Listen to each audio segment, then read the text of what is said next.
really wear flat shoes. I do need to wear flat shoes, but I do like that Debbie wore tall shoes to stand by me today. She's the author of Store This, Not That, back on our show, and we're talking about first aid kits, and there's never been a better time when you look at the news and there's so many disasters from fires to hurricanes. What would you do in that situation, and would you be prepared? I have a feeling, Debbie, the answer you're going to say is yes.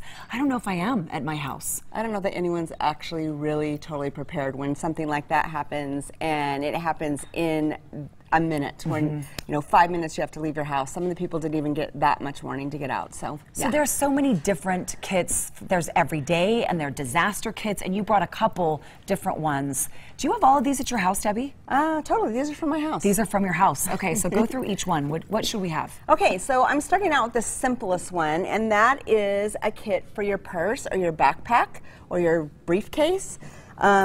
I have used this kit so many times. It's got safety pins and Band-Aids and sting relief and pills, headache pills. That's just a little one, so you're right. That just fits anywhere. So small. Look at how small it is. You get it, it's like 99 cents in the travel section, and then you just fill it up with whatever you want. It's awesome. You even have dental floss because you never know. Yes, that's right. You never need that.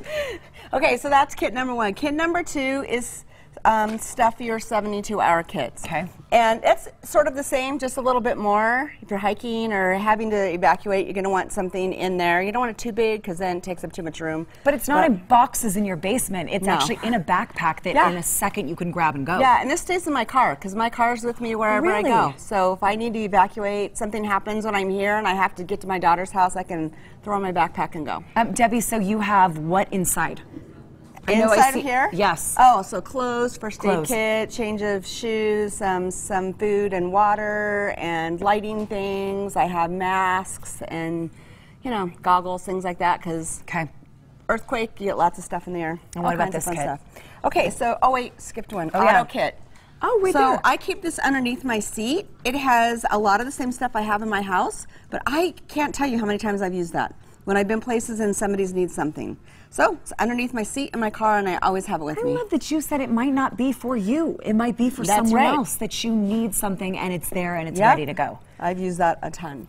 So this is an example of a home kit. Home kits are pretty much everything you use at home to fix things when you're sick, when you have owies, lots of different things. And so this you can organize into different shelves, different little things, and but you can do them all different ways as long as you know where it is and you have everything that you need. Debbie, how often do you go through these and change them out?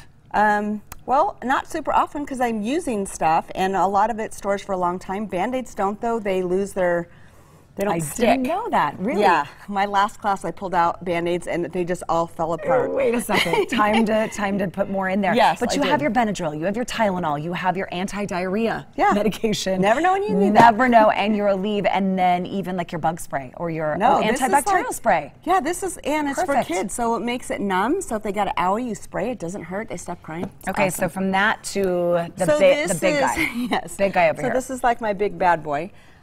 This is for, it's basically this times, a lot. So it has a lot more of everything.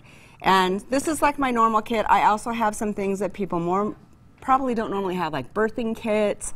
I have, this is actually a body bag that you can use also as a stretcher, so you can carry people on it. I've got lots of more burn stuff and stethoscopes and all different kinds of things. I can think, though, of so many situations, unfortunately, in the news over the last several months that people needed everything you have in this kit. Again, even if it's not you, it might save a life for someone else. One of the things that I learned about putting this together is I don't necessarily know how to use everything, but I know other people that do know how to use that. And so if I have the means to be able to get it, then they can use it. Debbie's such a great reminder. Her book, everybody, has Stored This, Not That. It's right here. You can pick it up at stores. We'll put all the information on our website, goodforutah.com/GTU. She's also on Instagram and Facebook. We're going to be more prepared with Debbie here with us. Thank you so much. Oh, thanks for having me. Emily, what's coming up on Midday?